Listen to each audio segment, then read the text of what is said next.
Ang Republic Act No. 7157 o ang Philippine Foreign Service Act of 1991 ay naglalayong itaguyod ang malayang patakarang panglabas ng Pilipinas. Sa papel, malinaw ang mga layunin nito. Ang pagtataguyod ng pambansang interes ay pagkilala sa soberanya ng Pilipinas at ang pagbuo ng patas na relasyon sa ibang bansa. Ngunit, sapat nga ba ito? Kung titignan natin, maganda ang pundasyon ng mga batas.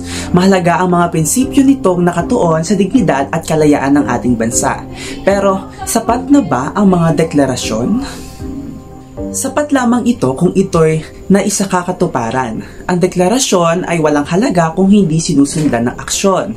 Halimbawa, gaano natin naisakakatuparan ang kalayaan mula sa dayuhang impluwensya? Ang ating patakarang panglabas ay nananatiling nakatali sa mga kasunduan tulad ng Mutual Defense Treaty. Dagdag pa, kailangan natin ng matatag na liderato at malinaw na estratehiya para tunay na maipatupad ang RA 7157. Kailangan din nating iwasan ang sobrang pagdedepende sa ibang bansa, lalo na sa mga makapangyarihang tulad ng Estados Unidos. Ngayon, ang Republic Act No. 7157 ay isang mahalagang hakbang, pero hindi ito sapat ng mag-isa. Ang tunay na malayang patakarang panglabas ay nangangailangan ng konkretong aksyon, matapang na liderato at tuluyang pagpapalaya mula sa dayuhang impluwensya.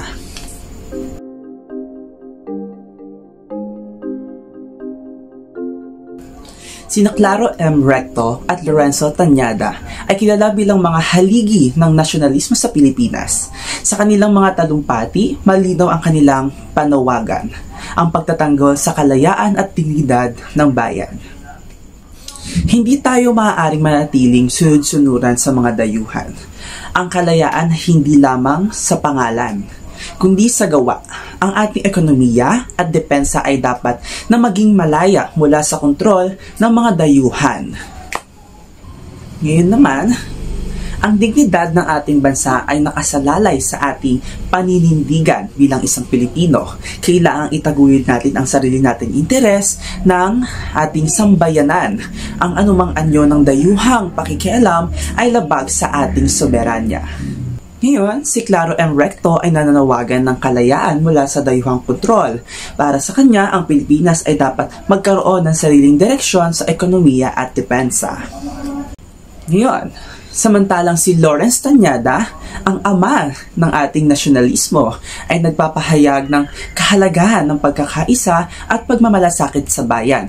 Nananawagan siya sa matibay na pagtatanggol sa ating mga karapatan laban sa imperialismo.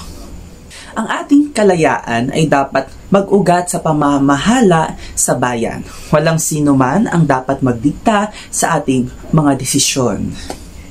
Ngayon naman, sa pagtatapos ng ating diskusyon, ako'y mag-iiwan lamang ng mga mensahe. Ang mensahe ng dalawang senador ay malinaw.